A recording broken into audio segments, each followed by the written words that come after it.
there was just this unspoken, just something that hung in the silence between the sonographer and Josh and I, where we were so desperate to go, what is wrong with our baby? Showing some concern, not a huge amount, but showing some concern around they could not get any images of her upper body. Our daughter, and looking back, and he just said his memory was of you so calm, but there was just blood dripping off the table.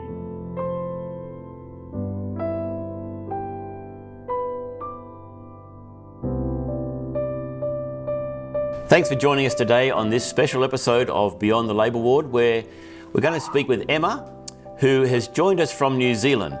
She's got a great story, and I think it's worth telling. So thanks for joining us, Emma. I really appreciate you coming and going to all the effort to get the time zones coordinated and all that sort of stuff, and welcome. Oh, you're welcome. Thanks so much for having me. Fantastic. Okay, so let's talk about your first pregnancy. Of course, you're now in New Zealand, but your babies were all born here in Australia, so we were the lucky ones. Yes, they were. So tell us about your first pregnancy. How long did it take you to conceive, and was it a planned pregnancy? Absolutely. So, yeah, it was a planned pregnancy. So my husband, Josh, and I had been travelling. We'd both obviously been working, and then we went travelling for 3.5 months through Europe. And we had certainly wanted to conceive and have a baby when we kind of returned from that trip. And we found out while we were away that I was actually pregnant with our firstborn. And the pregnancy was just beautiful. It was, I had no complications, no issues. I carried really well. I have a dance background, so I think I was super fit. I was swimming, I was walking. And I just had a really, really wonderful pregnancy experience.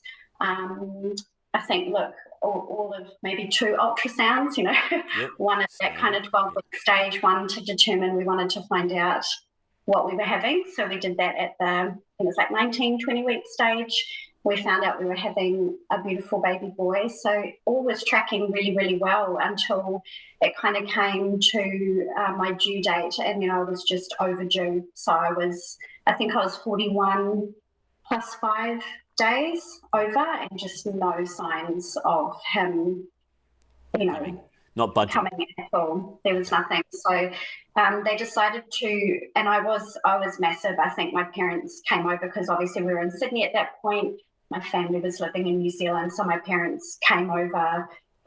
Just no signs of the baby for days, and then they decided to induce me, and I think that's where I'd had a lovely, lovely pregnancy, and then the induced process was just really, really challenging. So that ended up being, to be honest, the labour was very much a blur. I think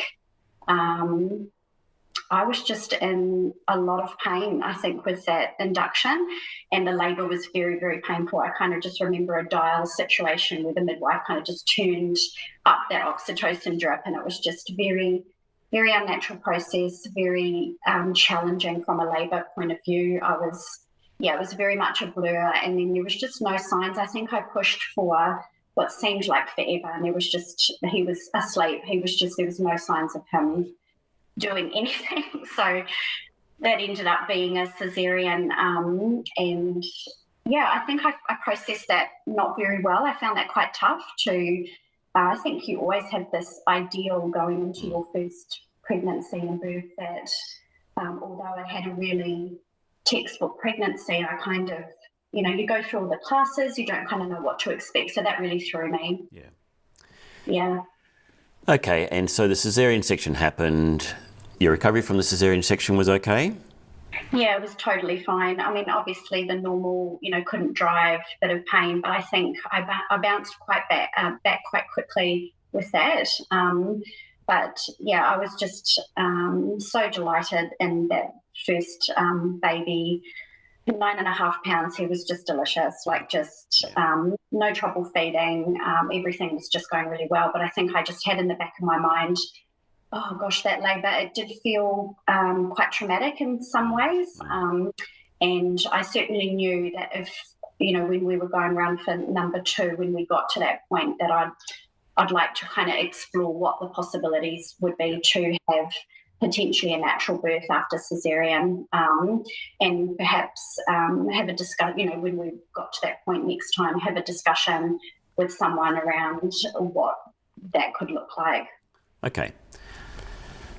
So now he weighed, what was your first baby's name? Tyler. He's 9.5 pounds. Yeah. That's possibly a reason why he may not have come out. You had a safe delivery and Tyler's with you. So yes. So how long did it take you to fall pregnant for the second pregnancy?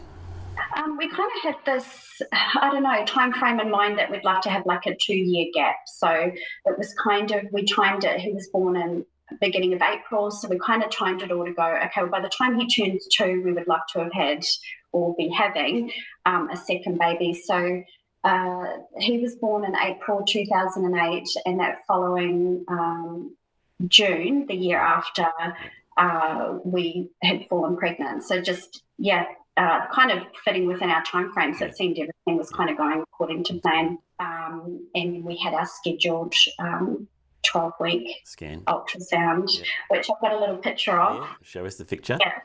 So this is our 12-week Yep.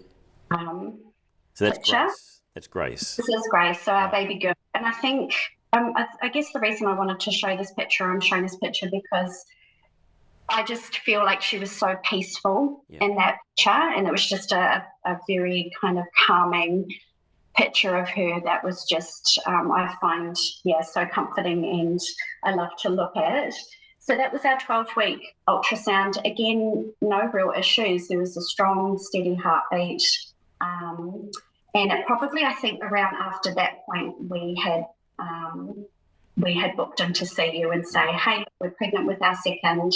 I'd really love to try a natural, birth after a cesarean, and what would that look like? So all up until that point and past that 12 weeks, I was actually okay until we kind of got to that 20-week ultrasound. Yeah. And I do remember that's when it started becoming a bit dramatic at this point. It did. Yeah. And so now, that 20-week ultrasound was done at like a general radiology place. Yes. And what did they find that they were concerned about? Yeah, so again, we bounced into that ultrasound because I had thought, there was nothing until, from that 5 weeks of bleeding, there was just nothing concerning me. I felt a lot of kicking, a lot of movement. And then we got to, the 20-week ultrasound. We brought Tyler in. We were really excited. We were going to determine the sex of the baby, just as we'd done with Tyler. So it was kind of that expectation that everything was tracking normally. And then the ultrasound just seemed to be taking a long time. And I think... Always a worry, isn't it, when they get other people to come in? Yeah, and Josh and I were kind of looking at each other in between, trying to feed Tyler food and play with toys with him. And they were showing some concern, not a huge amount, but showing some concern around they could not get any images of her upper body. There was just lots of images that they could get of her legs, her feet. They could obviously determine the sex, and we were so excited to find out we were having a little girl. And I think that just clouded what was going on a little bit for me. I was just kind of in, imagination land of Tyler was going to have a sister, and we were just so excited. But there was that concern there, and the first time that we had heard the words amniotic band being discussed. But they didn't seem super concerned. It was more just like, we'll come back in 5 weeks, or 4 to 5 weeks, we'll do another scan. By that point, that the words amniotic band, which was the first time I'd ever heard of that, was raised. An amniotic band, for those people at home, is basically like a little plate of tissue that forms like a wall, almost like a wall. If you imagine the uterus is one cavity, it's like a little wall that's made a second compartment in the uterus. Yeah. Sometimes if that goes around the baby, it can constrict the baby, or it can cause some issues. Most of the time, like, people have amniotic bands all the time, and they rarely cause a problem. But in your situation, it was quite significant. It was quite different. I think we didn't take too long to meet together after that ultrasound report. And yes. I asked you to go to a specialist service. I've got some really good ultrasound friends who are specialists in women's ultrasound. I think I sent you there. So they reported back that there was this significant amniotic band, and it was around her upper chest, I think, wasn't it? Yes, it was. Yeah. And it was creating some problems for her growth. Absolutely. Yeah. So yeah, that was at the 20, I think that was at the 25-week point that we had that more specialised ultrasound. And again, I think by that point we were starting to feel concerned. We sat in, the room, and I remember distinctly because, you had to drink a whole pile of fluid before you came into your ultrasound. Yeah. I was 25 weeks pregnant. Again, we had Tyler in tow.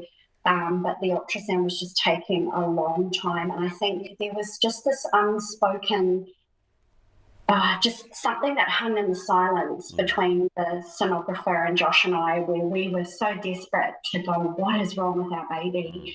And they were so desperate to try, not desperate, but they were trying to figure out what was going on. So I recall lying there trying to will myself to be strong, really, because I was in the unspoken, there were just, so much uncertainty and fear, and glances between Josh and I just going, must be something significantly wrong, because there was the initial person looking and trying to, find pictures, but they could not find anything. They could not, and they could see that there was something seriously restricting her. And to have a second pair of eyes in, and that was quite disconcerting, sitting there thinking, okay, there's two people hovering over the screen, and of course we just didn't know what was really happening.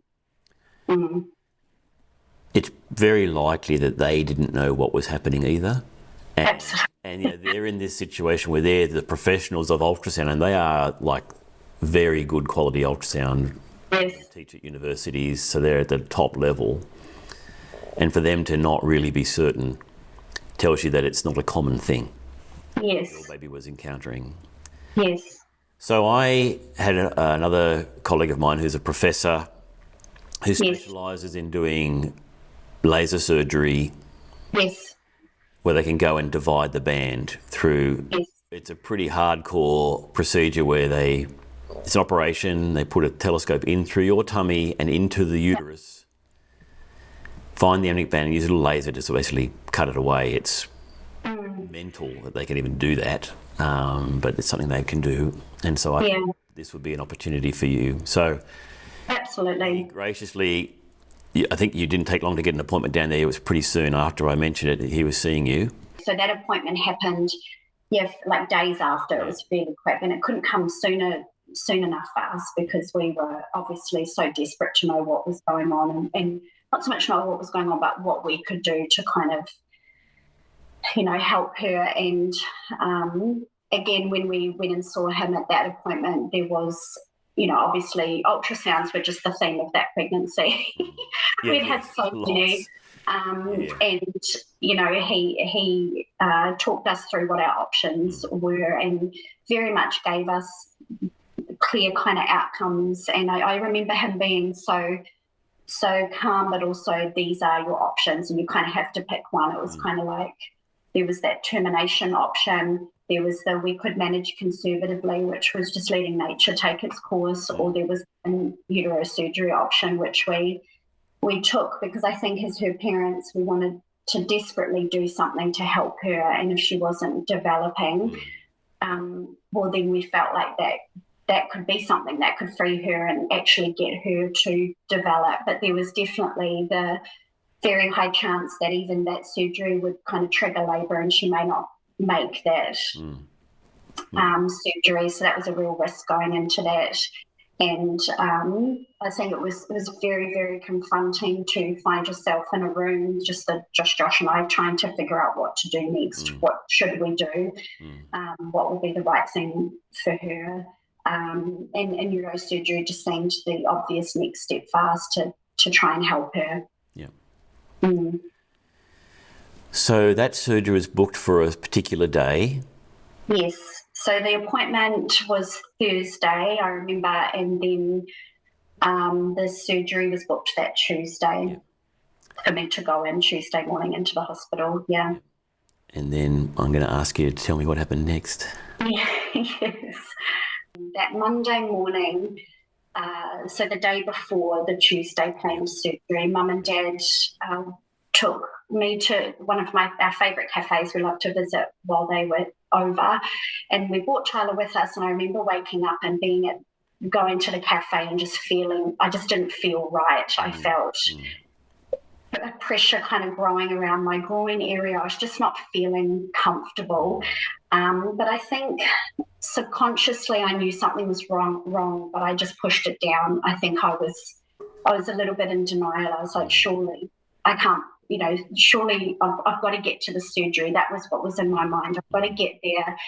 That's our best chance for her to kind of make it. So we went to the cafe, we had our coffees, we walked around the little shops there, came home, and then we had lunch, put Tyler for his daytime nap, and then progressively period-like pain started to come. And I think, again, because I hadn't experienced a natural labour with Tyler, I really didn't know what to expect. And I was like, oh, it's period pain. Okay, well, maybe this is this. And again, I think on some subconscious level, I was pushing or denying the fact that I could be in labour. So I kind of navigated that afternoon.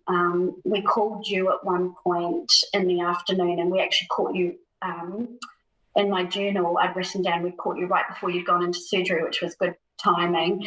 And we kind of just talked through, hey, this is the pain I'm experiencing. We had some discharge, etc. Okay, let's just wait a couple of hours, see how things progress, and that's what we did. So by the time, and then you called me back, and then by that time labour, it was becoming obvious I was in labour, and I needed to get up to the hospital. So we'd put Tyler down I'd had a shower, got my bag. I was already packed for the hospital, so it was a quick turnaround. And I do remember walking into Tyler's bedroom, and he was sound asleep because it was now kind of, early evening, kissing him on the forehead and just having this really fleeting moment of, I'm not coming back. It was just this really odd moment of, I don't know if I'm going to make this. And I just kissed his little curly head. And then as soon as that feeling came, I felt, no, I'm going to get through this. And then we basically jumped in the car, and I don't think I've seen Josh drive so quickly in my life. Like, I think it was drizzling with rain. We fishtailed even around corners. He was quite panicked to get me. And by that, the labour, it progressed very quickly in a short amount of time. I remember meeting you at the hospital. I think I actually met you there. And I did an ultrasound, and little baby was okay. Was it just the amniotic band had really kept your baby in a breech presentation, which means the bottom was presenting first. Yes. And from the chest upwards was trapped in the top corner of the uterus. Yes. And then I examined you, and you were fully dilated. Yeah, and I was amazed. Again, I had no reference point for labour because Tyler's was completely induced and completely kind of medically enhanced, I guess. And again, it was such a blur, but I think that was the one thing, if I look back on that time, that I was so grateful for, was that I experienced labour from start to finish. Yes, you did. In a very, I was like, I did that. I felt so that it was actually a gift. Despite the circumstances, I actually laboured from start to finish with her and got that full experience of, I did it. I guess that's what And I when felt. you're fully dilated, there is nothing we can do to slow the process down. It's going to happen. Yeah. And I remember having the difficult conversation with you, because here's your daughter who's 26 weeks pregnant. It's 26 weeks gestation, and she had some significant abnormalities. Yes. With her head and with her chest and with her heart. Yes. And we all pretty quickly came to the idea that when she was born, that we would just be with her. Yes. And not try and resuscitate her. That's right. And I mean, that was so heartbreaking. Yeah. I think too, because, that whole labour process, and when we arrived at the hospital, I thought to myself, perhaps she had already passed. So I was preparing myself for that. And I think when you did the ultrasound, I think that hung in the air too, that there was that real possibility that she had already died. So to see her heart beating so strongly, I was amazed at the strength of her. I had a very clear picture of her at that point, that she was just this very strong, determined young woman. So there's no sort of instruction book as to what to do in this situation for us obstetricians. This is and because I was booked in for the surgery too, I remember you having to make phone calls to I was due to go into surgery the next day. Yes, I called that professor and he wished me well and wished you well. Yes. And it was very obvious the situation was poorly. So we initially just waited in the birthing unit to see if things progressed, but they didn't. No, that's right. They didn't progress just at all. All of a sudden stopped. Yeah. Like I remember the pregnancy, obviously I was fully dilated. We checked her heart was still beating and strong. And then obviously we sat together, the three of us, you and me and Josh, and we were like, this is it. We will need to deliver her, but we, like you just beautifully described before, we will just let her be, and I think the labour just kept going. And then we'd also rung my mum and dad, and they came up to the hospital. And I remember all of a sudden kind of freaking out because we were also ready to push. I think it was kind of the labour progressed to a point where it was like we're at the pushing stage. And I remember kind of saying to Mum, I don't know how to do this, but like I haven't done this before. And she was kind of just sitting with me. I had my hospital gown on, and then there was also, I remember you also preparing for me to go under general. So I was filling out forms, and I was kind of a little bit confused, thinking, but I'm about to give birth, but I could be going under general. And there was all of these things kind of happening. And then all of a sudden, you were like, right on the next kind of contraction, we're going to push, and it just completely stopped. And you wasted no time. I remember it being very quick, getting me into surgery. So as I said, because I've never encountered this situation, it's not something that's been written up about. It was very embryonic bound. I didn't know what impact that was going to have on your baby and trying to deliver her. And I phoned a friend, somebody who I trusted, and I asked would he come, and he had no hesitation. He didn't live very far away, and he came to be with me to get it out together. So two heads. He's very experienced, and we worked through this together. And you went to the operating. I can't remember if you had a spinal anaesthetic initially or whether we put you to sleep straight away. I can't remember. Yeah, it was general. I remember there being that discussion, but you were definitely like, this will be the best course of action. Let's do this. So I do remember Josh being there, and I said to Josh, okay, just wait outside while we put Emma to sleep. But then once she's asleep, I want you to come in to be with us when we deliver your baby. Yes. So we did that, and we were able to deliver. You probably never told you this, but I was concerned that Grace may not have come out intact, that parts of her body may have been retained inside you, which is horrific. Yeah. Wow. But that didn't happen. And because I thought that she might have been trapped, and I was really worried about that. But anyway, she came out and she was with us. And so Josh was there and he held her. Yes. I had somebody else helping who was there, especially to help Josh with that situation. And then I'm probably going to tell you things now that I didn't tell you at the time. That's okay. I might get emotional. Oh, Doc. Yeah, I know. You nearly died. It was so close. The placenta wouldn't separate. Sorry. The placenta wouldn't separate, and the normal means of that is you then, you're asleep or you have a spinal or some good form of pain relief. You go and you reach inside and you remove the placenta. Yes. And as I did that, everyone's sitting around, and I realised that my hand had gone right through your uterus, and I was rubbing my hand on the inside of your abdominal wall. Yes. And then I looked at the anaesthetist, and they said, something's wrong. And I knew immediately that you'd ruptured your uterus in the process of delivering that baby. Yes. And you were bleeding badly.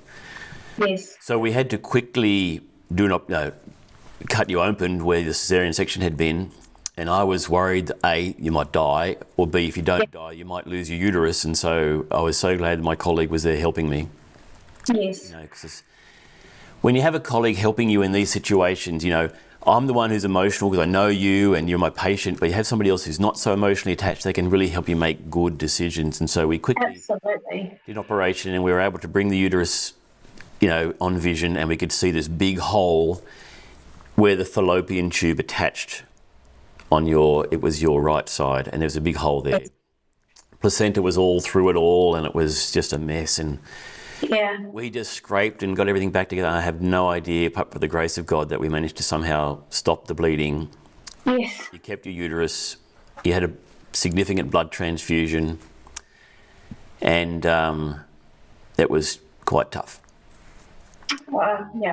So anyway, we got over that, and it was pretty emotional. I remember sitting down with my other colleague, and we sat down to try and do an operation report, and it was just, it was a big challenge as well, just to go through it all piece by piece. We got it done, but these are the memories I have. You're in intensive care, and Josh had been with your daughter all this time. Josh's memory of that moment was being able to hold Grace for a good 30 minutes, but during that time, you so calmly and beautifully said, we need Josh to leave the room now. He had no understanding of what the environment was that you, in the situation you were faced. And I just remember feeling so grateful at your ability to, while he was in that moment, holding her and spending those last moments with her, just to calmly kind of usher him, not that you won't necessarily usher them out, but to got someone to help him leave the room. And he was holding our daughter and looking back, and he just said his memory was of you so calm, but there was just blood dripping off the table. And he was like, but Doc's really calm.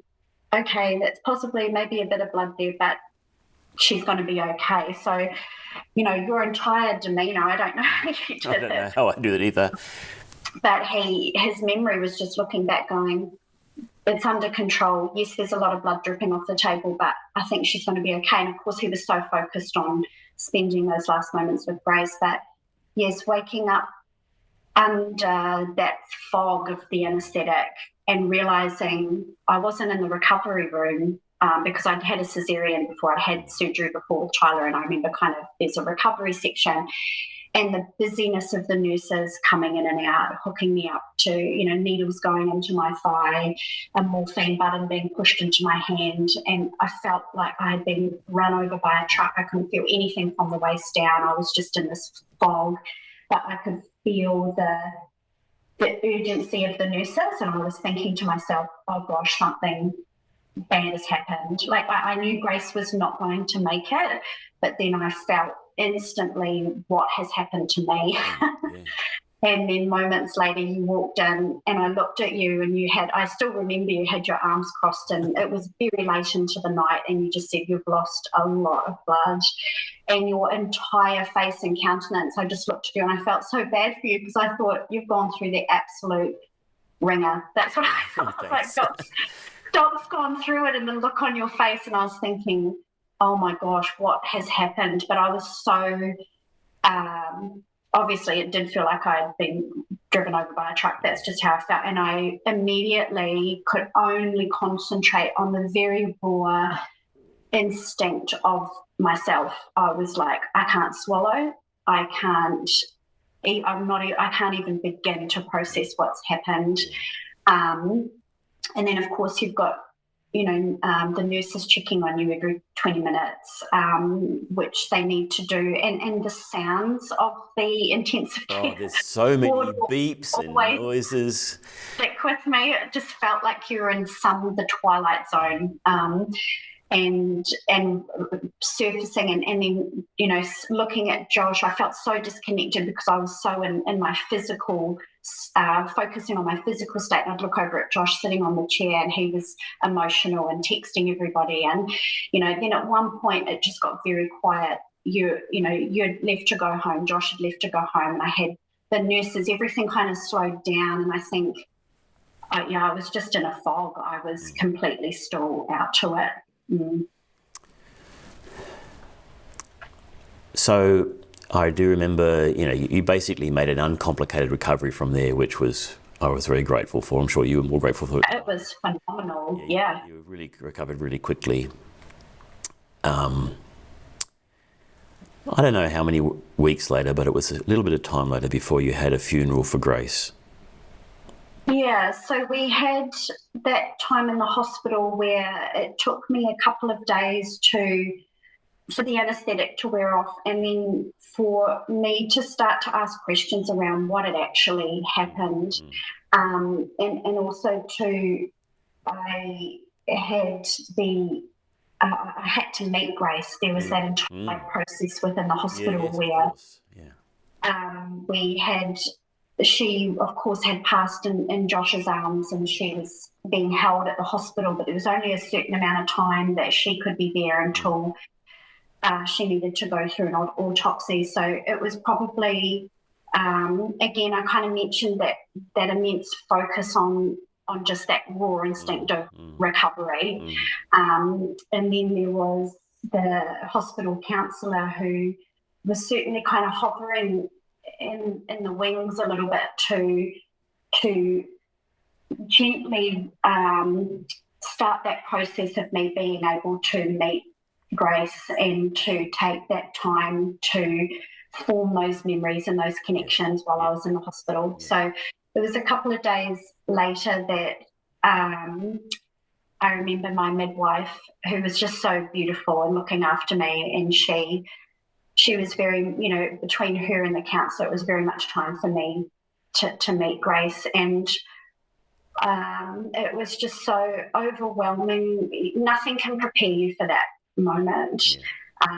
And I felt like I was on a fast-moving train, that I was all of a sudden catapulted on this train, this journey that I didn't choose to be on, and it was so fast-paced and so fast-moving, and I couldn't, when you're on a fast-moving train, you're looking out the window and things are just kind of going really quickly. You can't focus your thoughts. You can't focus your eyes on what's passing, and that's how I felt emotionally. I couldn't firstly actually just settle on the fact that I had lost Grace, that she was gone, and I think I really needed to sit with that. And, I could hear the words, "She's lost the baby. I'm so sorry for your loss." There were all of those words that were flooding around, and I was so confronted by that very thought, that very reality that I had lost her. So to be able to even begin to process that, I just didn't have the time. It was very much, here's Grace, we're going to bring her in now. And I was just confronted by so many emotions that were just, like that fast-moving train. I couldn't pause and settle on each one as it came on each stage. I felt laden down by them all. It was so overwhelming. But I also knew I needed to see her. I needed to make that connection. So the midwife brought her in those really familiar striped hospital blankets. Oh, yes. Those ones. Yeah. And I was like, oh my goodness, a year before, that's what Tyler was wrapped in. And she brought her in with tears in her eyes, and it was incredibly confronting. And I felt very awkward on that meeting. I think I was really confronted by the fact that she felt cold to touch, that she didn't nestle in or settle into my body the way that a baby naturally would.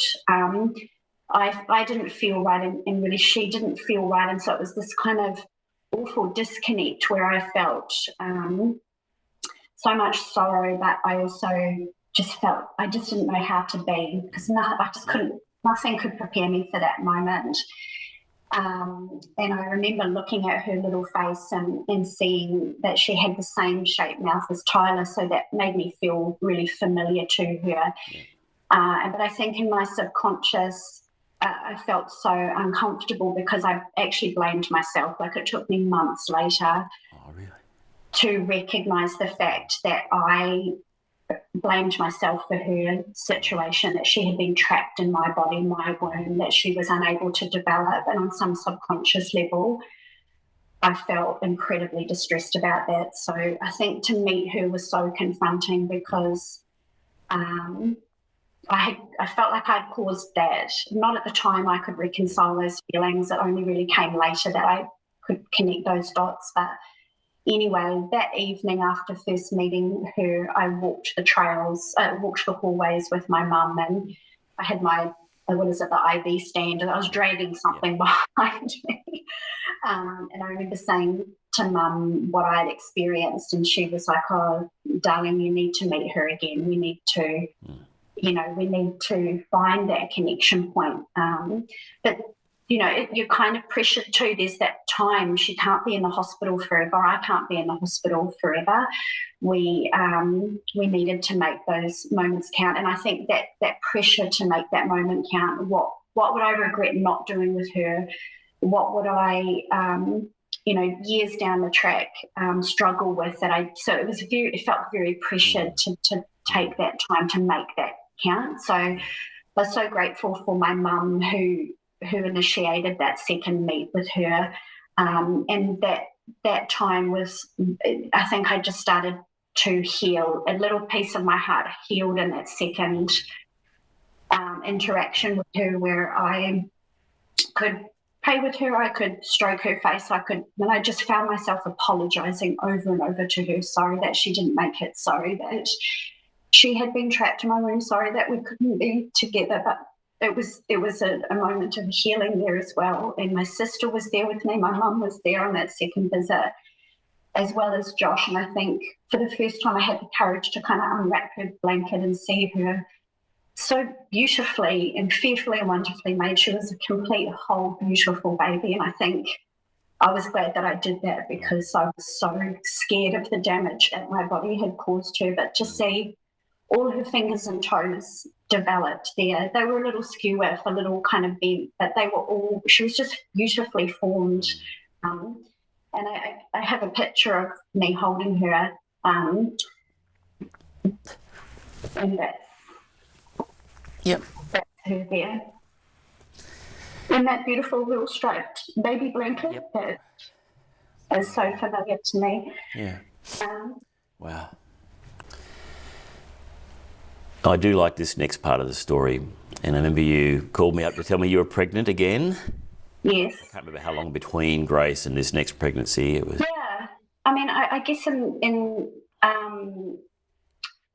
trying to think. I do know the timing. So when we found out that Grace was actually quite a rare corneal ectopic pregnancy, so I should try and explain that actually. So a corneal ectopic is a pregnancy that instead of implanting inside the main part of the cavity of the uterus, that she had implanted right where the fallopian tube enters the cavity.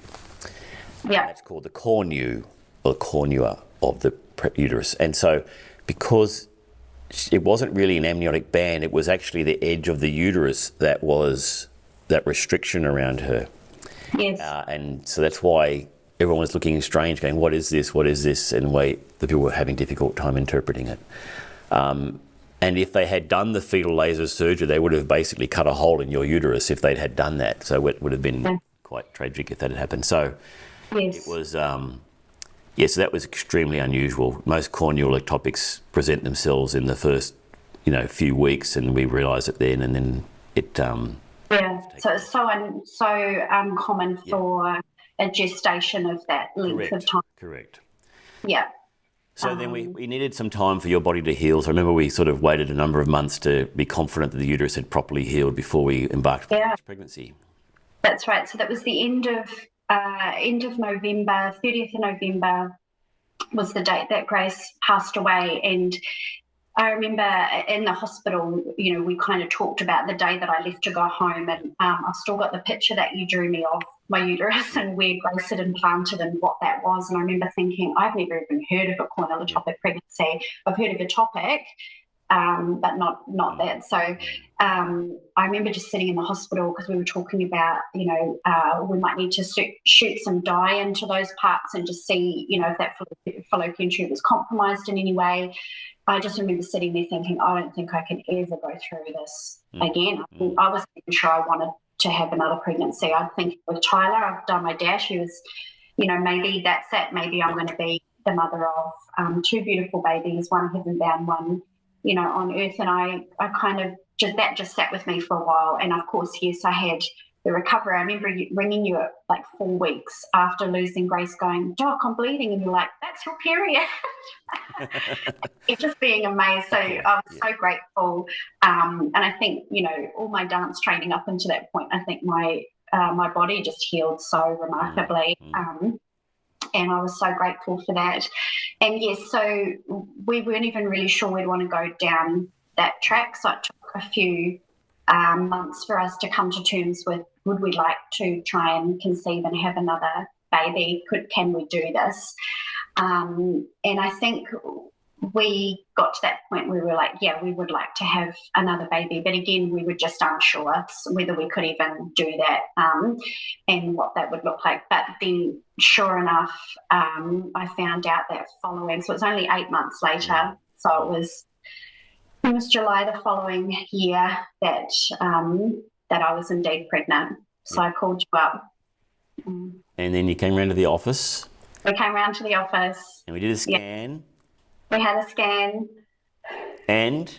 I will never forget this. You stood on the bed, not on the bed, next to the bed. We'd done a quick little scan and you just folded your arms and you're like, this is interesting. And you just had the biggest grin on your face, the biggest smile on your face. And when you said this is interesting, I was thinking, oh no, what's happening now, and you said, you're having twins. And I looked at Josh and I said, I told you so, but of course I hadn't, because I'd never ever expressed to him that we might be having twins. But I just had this knowing I carried early on in that pregnancy. It was something I'd always thought of as a child. I knew there was a history of twins in our family, and I thought, wouldn't it be amazing to have twins? I reckon I could be a twin mum. And so I held that very close to my heart, because I certainly felt with losing Grace that, and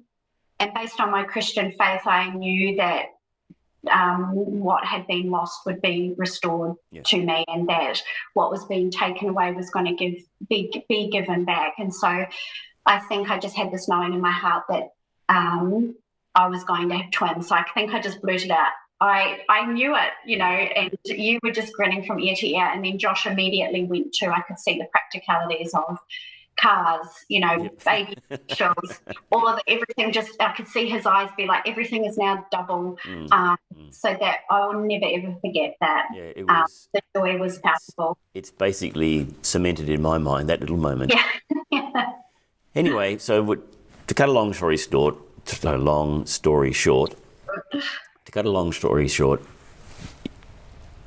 we are grateful for the ultrasound people to scan you a lot. In my mind, I'm thinking, okay, this lady's had a ruptured uterus, not down where the cesarean section scar was, but up near the cornu. We don't know how that's going to heal. And now you've got a twin pregnancy. When I spoke to the people in the ultrasound people, they just, were in sort of the, oh no, and how exciting all at the same time, a range of emotions. And so we're very grateful to them. They had a lot of input into your care. We did. Things proceeded along with the twins just fine. And to cut a long story short, we definitely planned to do a cesarean section delivery. We weren't going to even think about trying to deliver vaginally because of the previous rupture. And I remember you telling me that they were in the best possible twin kind of scenario. There were 2 placentas, 2 sacs. It was like, if I'm going to have twins, this is the way to kind of do it. They're in the best possible their own little homes. And then at about, I think 1 o'clock in the morning, you called me and says, I've got some bleeding, or I had some bleeding, I can't remember. And I said, right, get to the hospital now. And I literally, I got there before you, and I'm waiting outside with the wheelchair because I was thinking, oh no, it's just going to be terrible. And I was in a state anyway. And but when I saw you get out of the car and walk to the wheelchair, I thought, oh, it's going to be okay. I think you said you had bad pain, and I was worried you'd ruptured your uterus, and normally that's just a really bad situation. Oh, I can imagine what you were thinking. And I think the entire pregnancy, I would kind of bounce into your clinic, and your face was just like part happy to see me and part, oh my gosh, are we going to get through this, and I think I certainly, the milestone I had in that twin pregnancy was 26 weeks, if I could get them past that 26 mark. But there was just nothing. The pregnancy was just great. Completely. And then at 36 weeks, you made that phone call. Anyway. Yeah, and I made that phone call. So that was the day. That was February the 14th. It was the day. It was Valentine's Day. Yep. So it was that evening. Yeah, it was that evening that I had some pains, and Josh was like, we should probably call Doc, and so he did. And I do remember driving in and just smiling and waving at you as we found the car park. I look ghostly pale. And I was like, Doc looks really concerned. Oh my God. Yep. Anyway, we got you up to birthing unit. The twins were all happy, and I examined you, and you were 4 centimetres dilated. Yeah. And so it was right. So we're doing a Caesar. It was the middle of the night. It didn't matter. That was it. And that was the Monday. Yeah, I mean, I went into labour only a few days early because we had the scheduled caesarean for that Friday. So I just went in a bit early. And I remember having an ultrasound, that last one. I was so massively pregnant, I couldn't even drive myself to the hospital. Josh was busy working. I had a friend take me. I remember the sonographer saying to me, oh, your uterus is stretched, like it's paper thin. She goes, you'll be any day now. And that night, Yeah, anyway, so we did the caesarean section. Out came 2 lovely babies. What are their names? Yes. Bo and Eve. Bo's son came out first. He was 2 minutes, and it was 2 minutes before Eve came. It's very important when you have twins and they're boy or girl that the boy is born first, because it's his only moment to be ahead of his sister, because after that he'll always be behind in every. And she's taller than him at the moment. Yeah.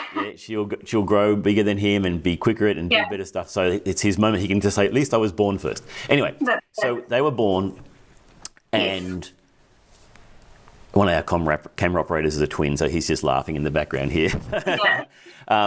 So they were born, and then again, as we were taking the placenta out, again, your uterus had ruptured at the same place where it had with Grace. Which is, amazing. I don't know how you survived. I don't even know how that uterus survived that pregnancy. It was just... I don't know. It was this paper thin... Yes. It was a mess. And I thought, I'm going to have to do a hysterectomy here. She's going to lose her uterus. And I knew you wouldn't have been upset by that. But it just makes to do that when you're pregnant is very complicated. Chance of bleeding a lot and damaging other parts of your body is quite risky. So we were able to repair the hole. Yeah. And that was good, and you recovered. And you I remember lying on the bed, and I think at that moment, I think just the absolute relief for me was palpable that they were out, that they were alive, that they were healthy. And because I hadn't been sleeping very well, I just went to sleep. And it was that moment where you kind of just woke me a little to say, hey, we've found another hole in your uterus. I remember thinking to myself, I couldn't care less. Like,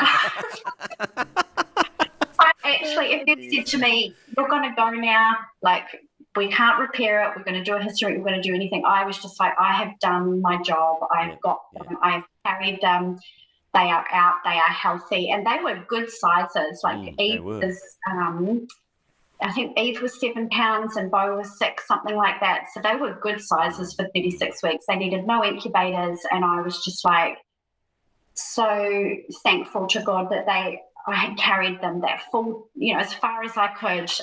But I remember you waking me going, we found another hole, and I was like, what? I just couldn't comprehend it. Yeah. And we just didn't know at what point I had no bleeding, there was nothing. Yeah. It was unbelievable. I don't think it took Josh long to have a vasectomy.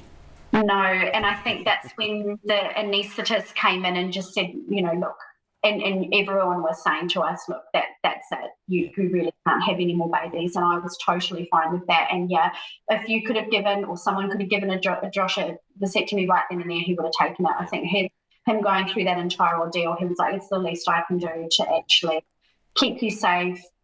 That's it. But how wonderful and how restorative to be able to have twins, knowing no subsequent babies. A great bookend to... It is, yeah. And another thing I remember was the same midwife that journeyed that with Grace and took such beautiful, beautiful care of me during that time. happened to be on when the twins were born. That's And great. she was, That's great when that yeah, happens. Yeah. it was just so wonderful. And she wouldn't have been there on that Friday because I remember we were trying to kind of coordinate that to see if she could be there for the scheduled cesarean. So it was just this wonderful kind of full circle moment of such, loss and trauma at that stage, but to literally come full circle for all of us back to that point of holding two babies, two healthy, full babies, and just knowing that's done. Like my body has gone through all of that and still went through a lot to deliver those twins, but it did it. Don't know how, but it did it. Yeah. Well, thank you for going to all the effort to get yourself hooked up here today with me. Appreciate it. And make sure you say hello to Josh for me. I will. The kids and I've got a picture of the twins. Should I show? Yeah, definitely. Yeah. So this is a picture of Tyler cuddling the twins. They were probably, a couple of weeks old, and I do just love that picture, all the three of them together. And each year as a family, we remember Grace on the 30th of November. We put our Christmas tree up because it's the eve of December, and that's just been our ritual of remembering her and celebrating her life. Put our Christmas tree out together, we have the cake, we celebrate her birthday, and that's what we do every year to remember her by. And of course, we carry her with us always. But I still have her candle. Yes. Just above my desk, just a little reminder. I see her every day, just to remind me of her. Absolutely. Well, thank you for having me and for providing this platform where we can share our stories. Great. Thank you.